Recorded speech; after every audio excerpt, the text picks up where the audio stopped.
자, 이 시간에는 우리 앞 시간에 이어서 면세 매출 거래의 부가가치세 신고.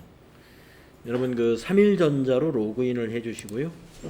2100번 3일전자로. 교재는 370페이지가 되겠습니다.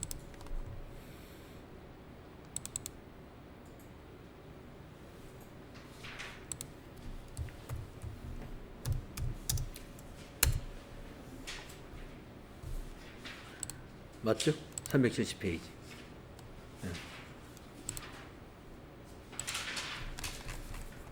자, 우리가 지금 그 부가가치세 부속 서류 부분을 공부하고 있습니다.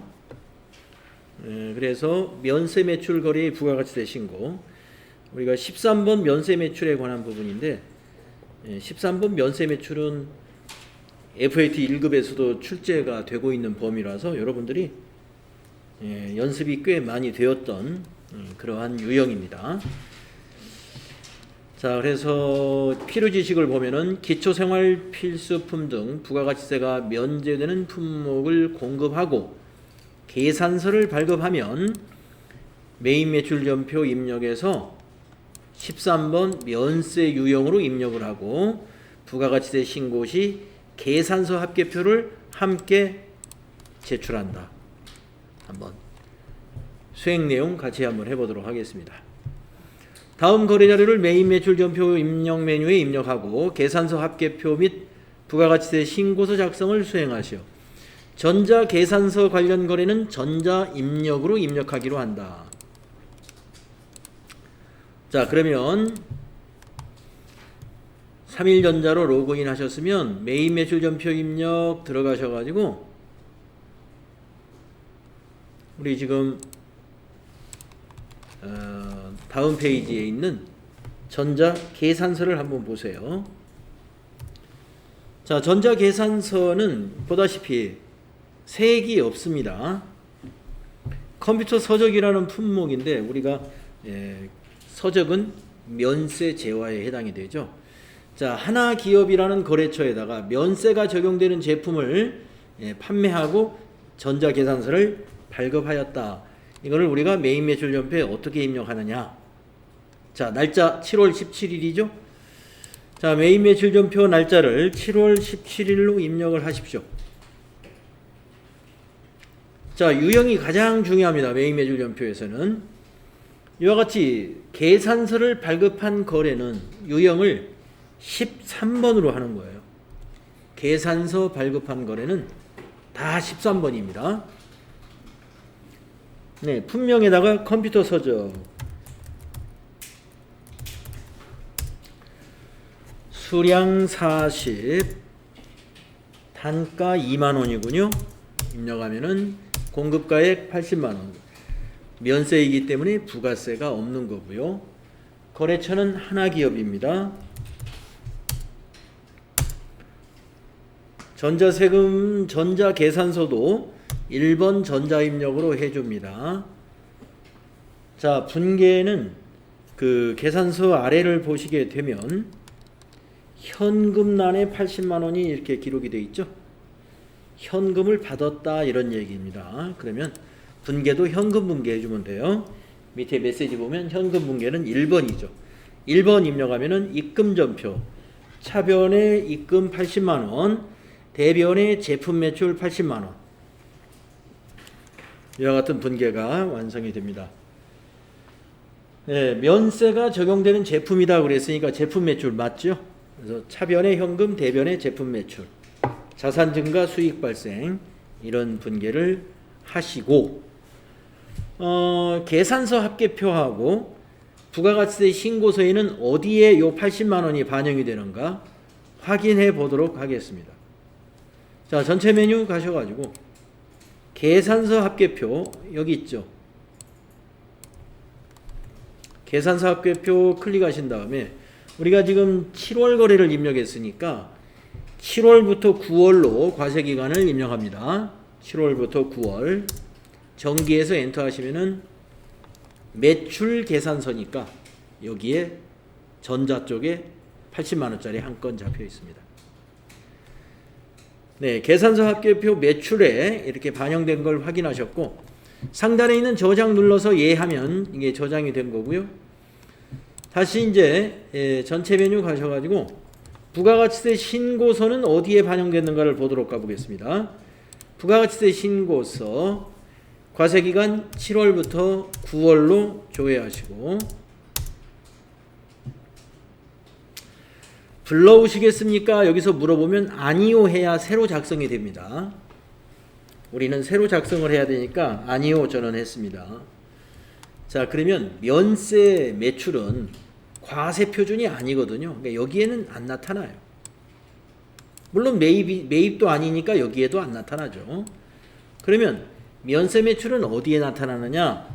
과표라는 요 단추를 눌러보시면요, 요 상단에 있는 요 과표, 거기에 과세표준 명세라는 탭에 여기 면세 수익금액 해가지고 제조업의 컴퓨터 여기 80만원 여기에 잡혀 있습니다. 면세 수익금액란에 따로 잡힙니다. 그래서 이 면세는 과세 표준이 아니기 때문에 과세 표준 및 매출세액란에는 나오지 않고 면세 수익금액으로 별도로 잡혀가지고 매출액에는 이게 반영이 됩니다. 부가가치세 신고서로 말하면 뒷면에 기재가 된다, 이런 얘기입니다. 확인 눌러주시고 닫으면서 저장하시거나 그냥 위에 거 저장 눌러서 닫거나, 뭐 우리가 지금 시험 보는 게 아니니까 저장 안 하셔도 상관없어요. 시험 문제로 나왔을 때는 반드시 저장을 반드시 해야 됩니다.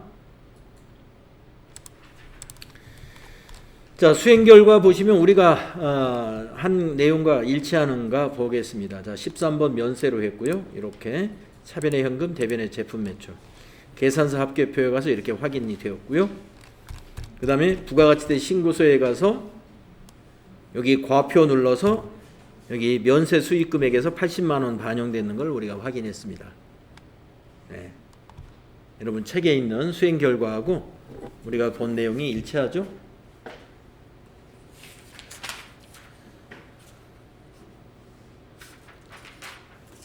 그래서 이 13번 면세, 매출, FAT 1급에서 많이 연습이 되었던 그런 유형이죠. 다음은 네 번째, 신용카드 매출점표 등 발급거래의 부가가치세 신고. 이것도 우리가 그 신용카드 매출점표 발급 등 부가가치세 신고 17번 과세 매출이잖아요. 이것도 FAT 1급에서 출제가 됩니다. 그런데 우리가 FAT 1급에서는 17번 카드 과세 매출 요것만 유형이 나옵니다만은 TAT 2급에서는 카면도 나오고 카영도 나오고 현과도 나오고 현면, 현영 이렇게 다양한 유형들이 나와요. 자, 카과라는 건 뭐냐? 신용카드 매출이고 과세라는 얘기고요. 카면은 신용카드 매출인데 면세라는 얘기입니다. 카영은 신용카드 매출인데 영세율 적용 거래라는 얘기고요. 현과는 현금 영수증 거래인데 과세 거래. 현면은 현금 영수증 거래인데 면세 거래. 현영은 현금 영수증 거래인데 영세율 거래라 얘기죠. 그래서 카드와 현금 영수증에 이와 같이 카과, 카면, 카영, 현과, 현면, 현영 6가지의 유형이 있습니다. 요게 다 나오진 않겠지만 이 중에서 출제될 수가 있다 하는 얘기입니다. 자, 우리가 보통 이런 신용카드나 현금 영수증은 소매업에서 많이 사용되죠. 한번 필요 지식을 한번 읽어볼까요? 소매업, 음식, 숙박업 등 주로 최종 소비자를 대상으로 영업을 하는 사업자는 신용카드나 현금 영수증 단말기를 설치하고 대금을 결제받는다. 이렇게 신용카드 등으로 결제된 내역은 국세청에 통보가 되기 때문에 부가가치세 신고 시 이를 누락해서 신고하면 세무서에서 매출 과소 신고 혐의로 안내문을 받게 되고 가산세가 부과된다. 따라서 당해 과세 기간의 매출액을 정확히 신고하는 게 중요하다. 예, 왜 정확히 신고를 해야만 하냐. 모든 게 다 정확해야 되겠지만 특별히 카드 거래하고 현금 영수증 거래는 빼먹으면 세무서에서 왜 빼먹었냐고 그 안내를 받게 된다 이거예요. 안내 받고 나서 다시 신고하게 되면 그때는 가산세를 또 내면서 신고하니까. 네. 그래서 이제 우리가 이제 실무용 프로그램에서는요. 국세청 홈택스에 현금 영수증, 우리 사업자 번호에 현금 영수증과 신용카드 발급된 거래를 다 따분을 받아가지고 전표 입력을 자동으로 하든지 아니면 수동으로 입력했으면 다 대조를 해봐야 돼요. 부가세 신고하기 전에 혹시 누락된 것이 없는지. 네, 그런 사항이었습니다. 자, 그러면 한번 수행 내용 보도록 하겠습니다. 다음 페이지에 있는 요건 뭔가요? 아이캔 박스에 있는 거 한번 읽어볼까요? 신용카드 매출전표 발급의 유형이라고 했는데 어떤 내용인가 한번 읽어보겠습니다. 영수증 발급 가능 사업자가 발급하는 신용카드 매출전표. 최종 소비자를 주로 대상으로 하는 사업자는 세금 계산서를 발급하는 대신에 영수증을 발급할 수 있으며 이때 영수증의 종류 중 신용카드 매출전표를 발급함으로써 매출 증빙 및 부가가치세 세액의 징수를 판단할 수 있다. 네. 그래서 주로 소매점에서 신용카드 매출전표나 현금 영수증 발급한다 이거.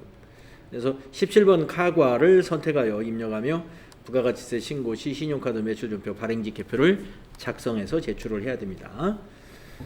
자, 일반 과세 사업자가 세금 계산서를 발급하고 결제 수단으로 발급하는 신용카드 매출전표 이런 경우도 있을 수 있다 이겁니다.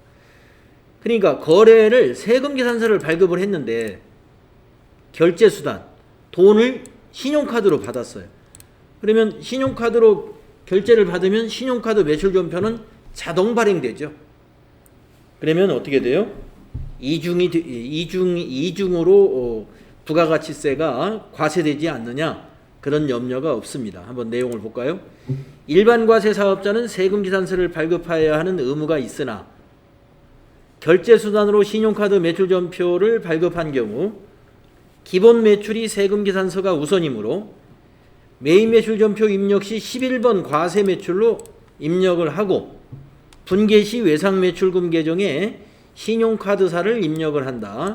이는 세금계산서 합계표와 부가가치세 신고서에 세금계산서 발급분으로 표시가 되며 신용카드 매출전표 발행직계표는 별도로 세금계산서 발급분으로 표시하므로 매출이 이중으로 계상되지는 않는다.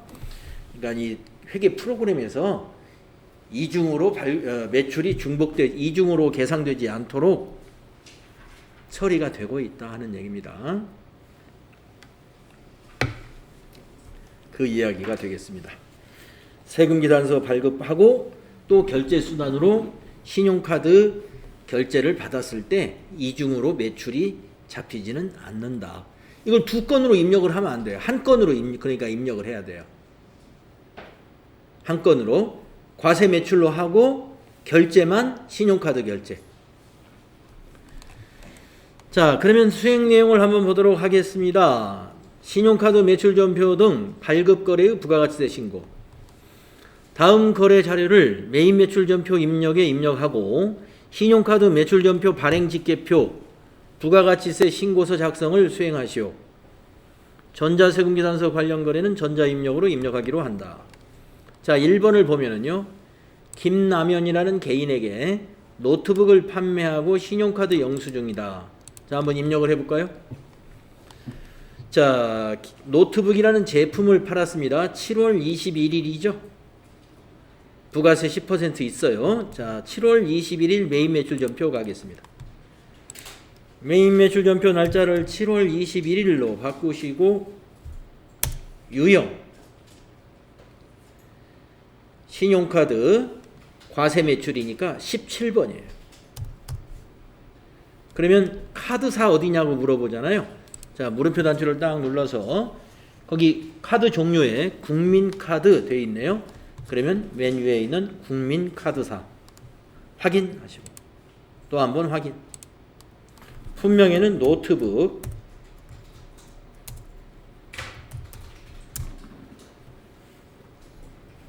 수량 단가 지나가시고요.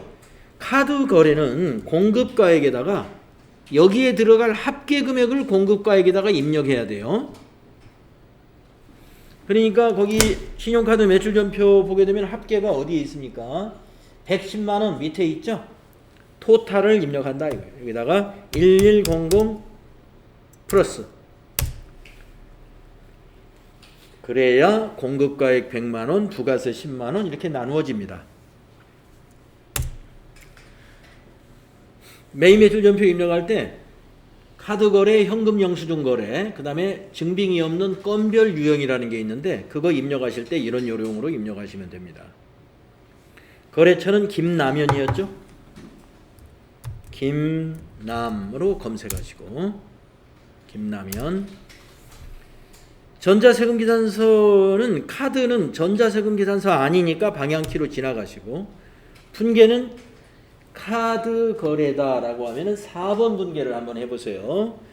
네, 4번 분계 해주시면 네, 외상매출금 국민카드사가 거래처. 김남현 씨에게는 돈을 받았지만 카드사에서 아직 110만 원이 안 들어왔기 때문에 우리 회사는 국민카드사에 외상매출한 걸로 회계 처리합니다. 그 다음에 매출세액은 부가세 애수금, 부채 증가 맞았고요. 공급가액은 제품 매출, 수익 발생이 되겠습니다. 네, 이것이 이제 카드 매출로 부가세 신고서 어디에 잡히는지 조금 이따가 다른 거하고 함께 확인해 보도록 하겠습니다. 자, 100만 원에 10만 원 카드 거래 기억하시고 또 하나 증빙을 보겠습니다. 그 바로 옆에 박지영에게 컴퓨터 서적을 판매하고 발급한 현금 영수증이다. 자, 컴퓨터 서적은 면세분이래요. 제품 면세. 그래서 보다시피 VAT가 없습니다. 그러면 이게 현면이라는 거예요. 현금 영수증으로 면세제화를 판매했어요. 현면 매출. 자, 날짜를 보세요. 며칠인가요? 7월 22일이죠. 자, 매입 매출전표 7월 22일로 날짜를 먼저 고치고요. 유형은 현면이 된다 이겁니다. 현면이면 23번인 거죠. 23번 현면. 품명. 네, 품명에다가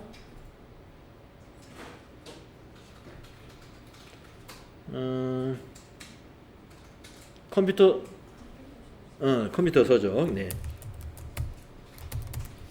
컴퓨터 서적이 되고요. 수량 단가 지나가시고 공급가액에다가 5만원 입력합니다. 50 플러스. 네, 그리고 거래처의 코드 박지영이죠. 박지로 검색하시고 전자세금계산서 아니니까 방향키로 가시고요. 현금 영수증이니까 밑에 분계 현금 분계하시면 되겠네요. 1번이 현금 분계이죠. 자, 입금전표로 차변에 현금 5만원, 대변에 제품 매출 5만원.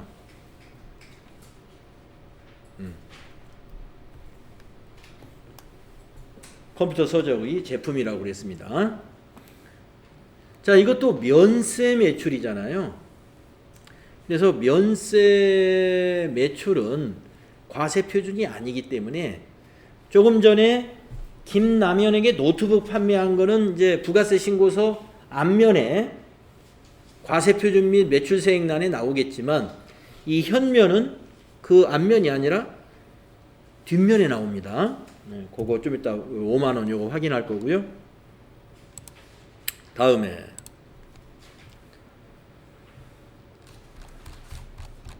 네. 다음 페이지에 있는 세 번째 거. 두리온스 주식회사에다가 프린터기 제품을 과세분을 판매하고 전자세금계산서를 발급한 후에 국민카드로 결제를 받았다. 네. 근데 결제한 날하고 같아요. 공급한 날하고 결제. 그러니까 세금계산서 발급하고 며칠 있다가 이걸 신용카드로 계산을 한 게 아니라 그렇게 되면 이렇게 돼야죠. 외상 매출했다가 외상 매출금을 카드로 받은 걸로. 근데 이건 그건 아니에요. 보니까 날짜가 같죠. 예, 그러니까 같은 날 동시에 세금계산서 발급해달라고 해서 발급해주고 대금은 카드로 결제를 받았다 이렇게 봐야 되겠습니다. 거래 날짜가 같아요. 그래서 거기에 맞는 전표 입력은 어떻게 해야 되느냐? 자, 아까 말씀드린 대로 우리가 아까 지식에서 뭐가 우선이냐면요. 세금계산서하고 신용카드 매출 전표가 동시에 있을 때는 세금계산서가 우선이다. 그러니까 이거 11번 과세 매출로 이거 입력해라 이런 얘기예요. 11번 과세 매출로 입력해야 된다. 카드 과세 매출로 입력하면 안 돼요. 세금계산서가 우선입니다. 자, 그래서 매입 매출 전표의 날짜를요 7월 23일로 입력하시죠. 이렇게 입력하시고 유형을 11번 과세 매출로 해야 된다 이 말이에요. 품명은 프린터기, 수량 10개, 단가 20만원, 그러면 200만원에 20만원이고요. 거래처는 두리온스, 두리로 검색하시고 전자세금 맞죠? 1번 전자 입력하시고 분계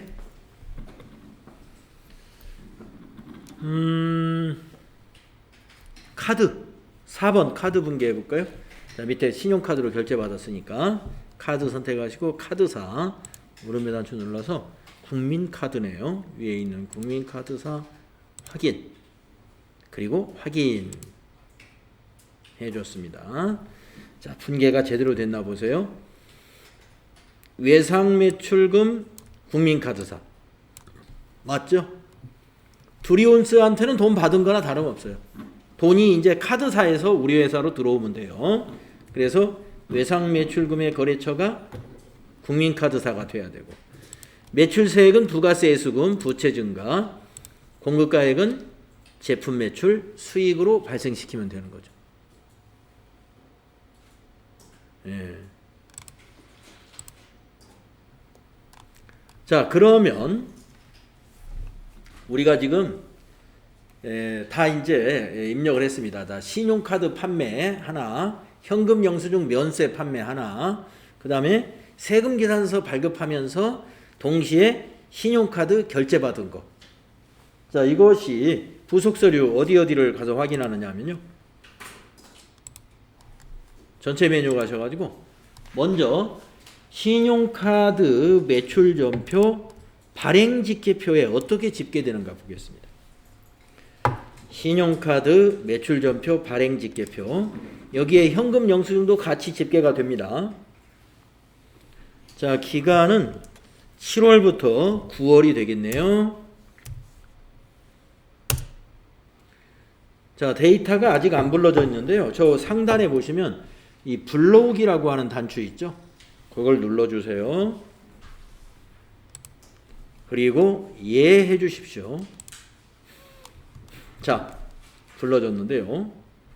우선 1번과 2번으로 이렇게 나누어져서 자료를 보시면 먼저 1번 신용카드 매출전표 등 발행 금액에는 신용직불카드로 과세에 330만원 부가세 포함해서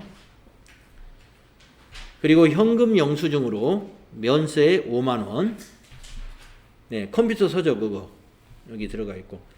요 330만 원 중에서 220만 원은 그 세 번째 입력한 거.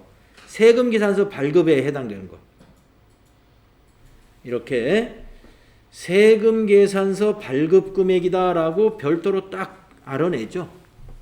왜냐하면 유형을 11번 과세 매출로 하면서 분계를 카드 분계하니까 이게 자동으로 이렇게 인식되는 겁니다.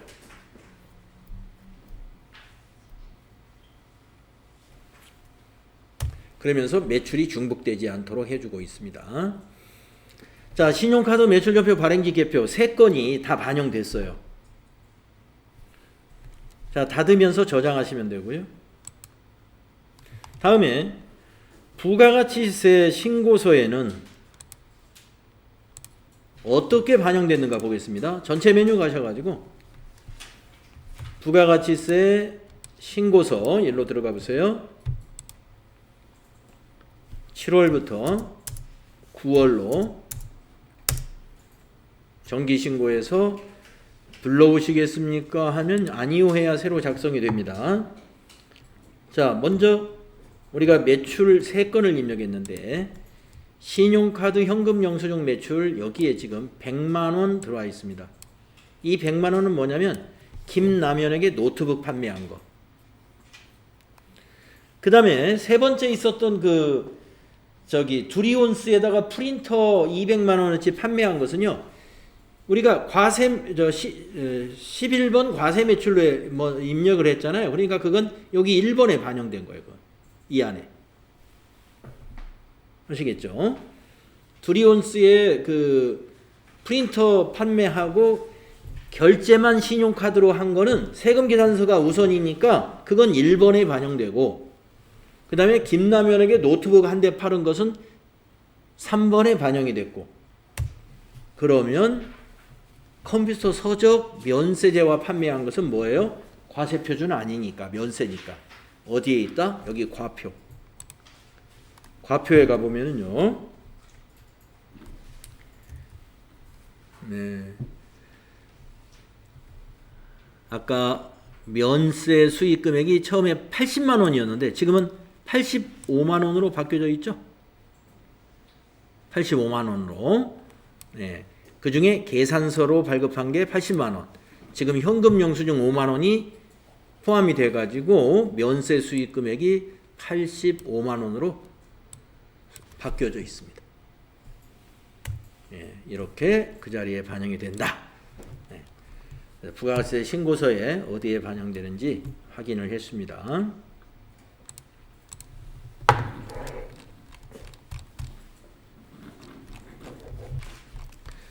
자, 수행 결과를 보면서 우리가 처리한 내용과 일치하는지를 또 한번 확인해 보죠. 7월 21일 날 17번 카과 노트북 해가지고 이렇게 입력했었죠. 외상매출금 국민카드사, 대변의 제품 매출 부가세 수금. 그 다음에 7월 22일 거 23번 현면으로 했죠. 컴퓨터 서적. 네, 현금 분계해가지고 이게 차변의 현금, 대변의 제품 매출. 그 다음에 7월 23일 거는 11번 과세 매출로 프린터기 200에 20만원 전자입력하고 카드 분계했죠. 차변의 외상매출금 국민카드사, 대변의 제품 매출 부가세 수금.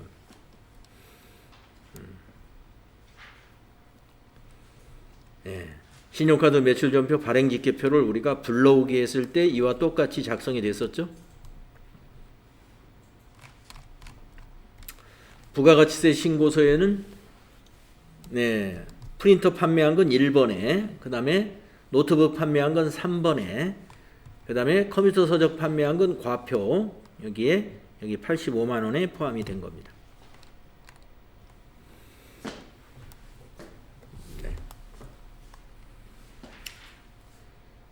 자, 이제 5번째, 간주 공급 거래의 부가가치세 신고.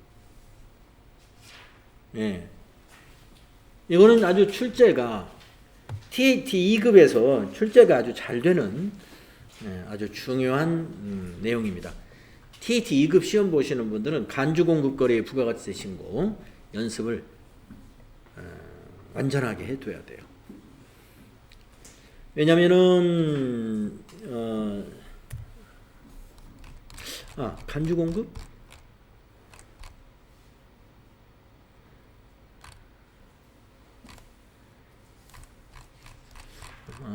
제가 방금 한 말 약간 취소하겠습니다. 제가 의제매입수의 공제로 지금 제가 착각을 했는데 간주 공급 거래 그렇게 TAT 2급에 많이 나오는 건 아니에요. 제가 지금 의제매입수의 공제 잠깐 제가 좀 착각을 했는데 미안합니다. 하여튼 간주 공급 거래 부가가치세 신고 그러나 할 줄은 알아야 돼요. 이 간주 공급 거래 하면은요 특수한 거래다 그래가지고 대부분이 이게 증빙이 없어요. 증빙이 없습니다. 그래서 FAT 1급에서 연습할 때는 여러분 증빙이 없는 거래는 입력을 해본 적이 없죠. 그런데 증빙이 없는 거래 매출도 있습니다. 간주 공급 같은 경우죠. 자, 그럼 한번 내용을 보겠습니다. 부가가치세법상 간주 공급에 해당하는 거래 발생 시 과세표준은 시가로 계산해서 부가가치세를 납부해야 합니다. 세금계산서 발급 의무가 없으므로 매입매출 전표 입력할 때 14번 건별 유형으로 입력한다. 이게 이제 그 증빙이 없으니까 14번 건별이라는 유형이 바로 증빙이 없는 매출이다. 이런 얘기가 되겠습니다. 간주 공급이 모두 증빙이 없는 건 아니에요. 증빙이 있는 세금계산서를 발급하는 간주 공급도 있습니다. 타사업장 반출. 타사업장 반출은 세금계산서 발급이 있기 때문에 그거는 11번 과세매출로 해야 되고요. 그걸 제외한 간주 공급은 증빙이 없습니다. 자, 그래서 재화의 간주 공급 우리가 이론에서 공부했는데 다시 한번 쭉 훑어보겠습니다. 아이캔에 있는 거. 재화를 거래 상대방에게 실질적으로 인도 양도하지 않았더라도 일정한 요건을 충족한 경우 과세 대상 거래로 간주하여 부가가치세를 부과하며 이를 재화의 간주 공급이라고 한다. 그게 뭐가 있었냐면 첫 번째 자가 공급이라는 거 있었죠. 자가 공급에서 우리가 뭐뭐 배웠냐면 면세 사업으로 전용한 거, 또 비영업용 소형 승용차와 그 유지를 위한 재화, 그 다음에 판매 목적으로 자기의 타사업장에 반출하는 거, 이것을 우리가 자가 공급에 해당되는 간주 공급이었습니다. 그 다음에 개인적 공급도 간주 공급에 해당이 되는데 개인적 공급이라는 건 무엇이냐? 개인적 공급이란 사업자가 사업과 관련하여 획득한 재화를 사업과 관련 없이 개인적인 목적으로 사용하는 경우로서 사업과 직접 관련 없이 사업자 본인이나 종업원이나 또는 주변 지인들을 위해서 재화를 사용했거나 소비한 거, 이거 부가세 내야 된다 이런 얘기. 예를 들어서 매입세의 공제를 받은 상품을 종업원의 생일 선물로 제공했다면 매입세액을 납부해야 된다 이런 얘기입니다. 다음에 세 번째 사업상 증여. 사업상 증여라는 것도 간주 공급인데 사업상 증여란 사업자가 사업과 관련하여 취득한 재화를 자기의 고객이나 불특정 다수인에게 무상으로 제공하는 경우입니다. 다만 광고 선전용으로 불특정 다수에게 증여하는 것은 증여로 보지 않습니다. 광고용으로 주는 것은. 그래서 예를 들어서 매입세액을 받은 공제를 받은 상품을 매출거래처에다가 광고 목적이 아니라 그냥 선물로 줬어요. 이런 것은 사업상 증여에 해당이 돼요. 다음에 네 번째 폐업시 잔존재화. 폐업시 사업장에 보유하고 있던 재고자산과 고정자산에 대하여 부가가치세를 부담해야 됩니다. 폐업한 사업자가 자기가 소비한 걸로 해서 폐업시 잔존재화도 부가가치세를 납부해야 된다. 여기서 타사업장 반출을 빼고는 다 증빙이 없기 때문에 대부분 건별 유형으로 메인 매출 전표를 입력해서 부가가치세 신고서에 기타 매출의 집계가 되게 됩니다. 자, 그러면 수행 내용을 한번 보도록 하겠습니다. 어떤 게 나왔는지. 딱 하나 나왔네요. 다음 거래 자료를 메인 매출 전표 입력 메뉴에 입력하고 부가가치세 신고서 작성을 수행하시오. 자, 건별로 입력을 했을 때 부가가치세 신고서에는 어디에 잡히는지 한번 확인해 보도록 하겠습니다. 자, 7월 25일 날 당사 제품을 매출처에 선물로 제공했다. 사업상 증여네요. 당사 제품의 샘플을 매출처에 제공했다라고 하면은 이거는 거래로 보지 않습니다. 전표 입력 안 해요. 샘플 준 거는. 그런데 샘플을 준 게 아니라 당사 제품을 선물로 줘버렸어요. 사업상 증여에 해당이 되는데 여기서 이제 우리가 복잡한 게 뭐냐면은 자, 시가는 부가가치세 계산에 사용되고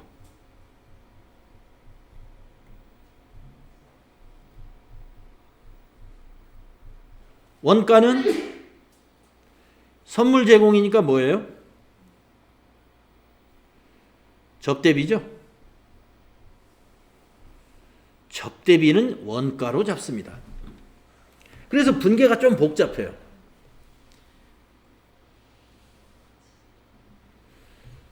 자, 분계가 좀 복잡하니까 이 문제 한번 잘 기억을 해줬다가 이런 문제 나오면 꼭 이대로 해야 됩니다. 자, 우리가 선물 주면서 세금계산서 발급할 리가 없죠. 세금계산서 발급 없이 거래처에다가 40만원짜리 판매가 50만원짜리 컴퓨터를 선물로 준 겁니다. 그러면 이거 부가세 납부해야 되니까 메인 매출 전표에 어떻게 입력을 해야 하느냐. 자, 메인 매출 전표 7월 25일 날짜로 바꿔보세요. 메인 매출 전표 7월 25일로 바꾸시고, 자, 건별 처음 하니까 천천히 해볼게요. 자, 증빙이 없는 매출은 14번 건별.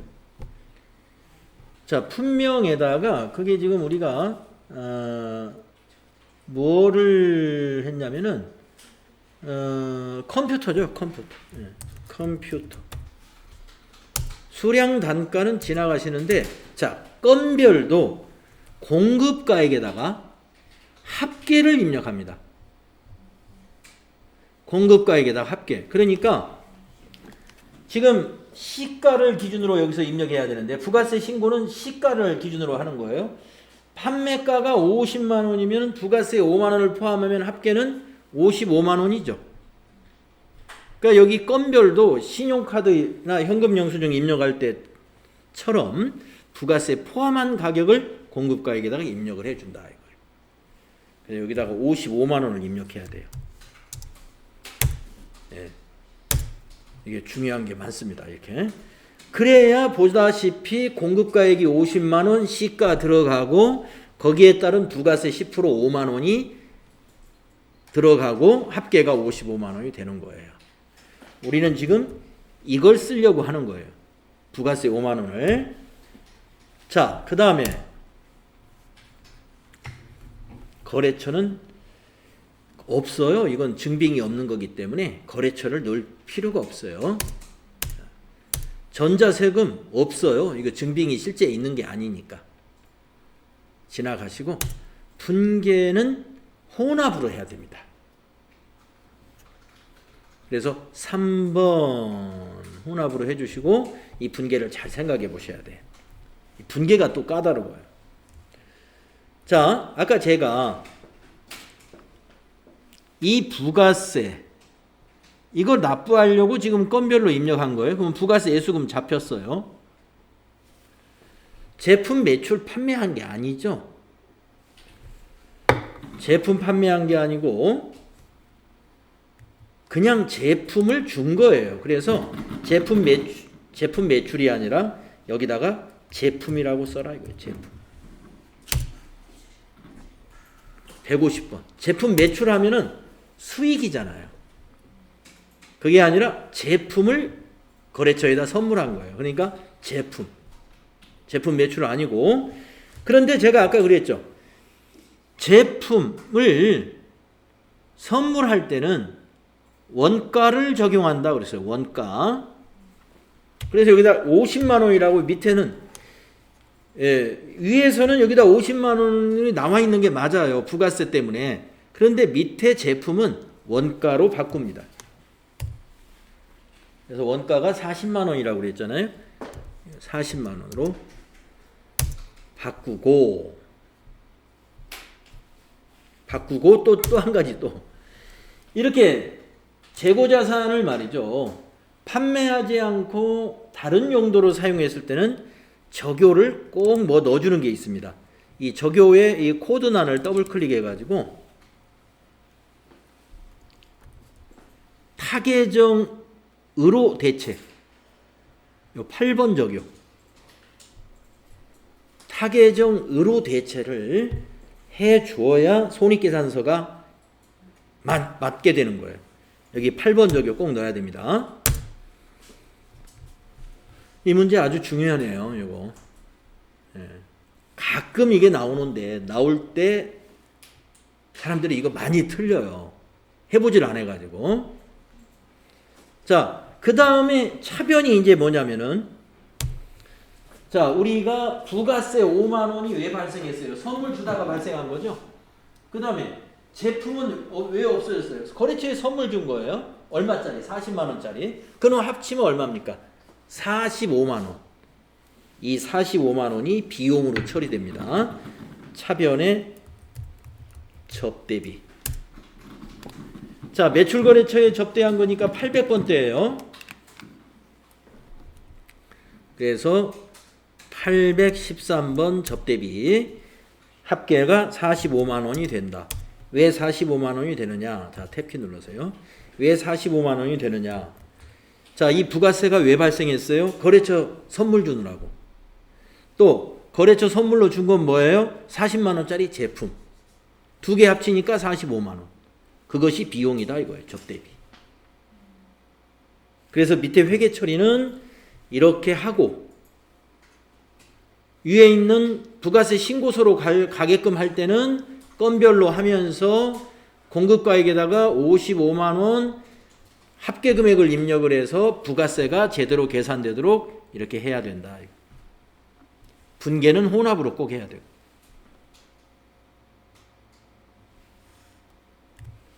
요게 자주 우리가 해볼 수 있는 예제가 아니라서 가끔가다 이런 문제가 나올 수도 있고 하기 때문에 우리 시험을 준비하는 분들에게는 뭐 자주 나와서 중요한 것이 아니라 가끔 나오니까 나오면 이게 틀릴 확률이 매우 높다. 예. 가끔 나오기 때문에. 그래서 좀 까다로운 문제예요, 이게. 자주 나오지가 않아요, 시험 문제에서 실제로. 이 간주공급 문제가 자주 나오지는 않는데 가끔 나오는데 나오면 사람들이 이런 거 어떻게 했지? 기억이 잘 안 나는 겁니다. 책에서도 별로 안 해봤고 또 기출문제나 이런 거 풀어봐도 이런 문제가 많지 않기 때문에 그런 거예요.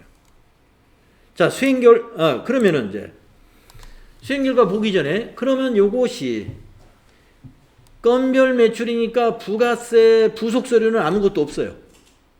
뭐 세금계산서도 아니고 뭐 신용카드 매출점표도 아니니까. 그러나 신고서에는 반영이 됩니다. 부가가치세 신고서에 어떻게 반영됐는가 보도록 할게요. 자, 부가가치세 신고서 7월부터 9월로 조회를 해서 불러오시겠습니까? 아니요 하면 새로 작성되는데요. 이거는 세금이 납부해야 되는 거니까 이 기타에 반영이 됩니다. 증빙이 없는 건별 14번 건별 매출 다 4번에 들어가요. 50만 원에 5만 원 잡혀 있죠?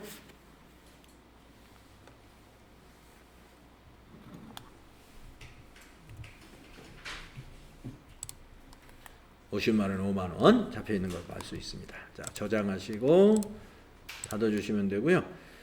자, 우리 수행 결과 한번 확인해 보죠. 우리가 한 거하고 비교해 보겠습니다. 자, 이 거래를 14번 건별 유형으로 했고요. 매출처 선물 우리는 그냥 제품 했습니다만은 그게 그거예요. 네, 5만 원에 50만 원에 5만 원. 네, 혼합으로 분개해서 차변에 접대비 45만 원, 대변에 제품 40만 원에 조교 8번. 부가세 수금이 5만 원이었습니다. 네, 부가가치세 신고서에는 여기 4번에 집계가 됩니다. 네, 이거는 우리 부가세 공급가액이 수익금액은 아니기 때문에 나중에 요거 과표에 가보면 수익금액 제외라는 곳에 이건 들어가 있어요. 그걸 우리가 확인 안 해봤는데 수익금액 제외 여기 과표에 가면은 수익금액 제외란에 1150만 원, 네, 50만 원, 50만 원은 지금 방금 간주공급이니까 수익금액이 아니고 나머지 1100만 원은 뭐냐면 이건 고정자산 처분한 거니까 예, 수익금액이 아닌 거예요. 예, 아마 1100만 원 우리 매출 중에 제품 매출이 아닌 고정자산 처분한 거 1100짜리가 어디에 있었을 거예요. 그게 여기 반영이 된 겁니다.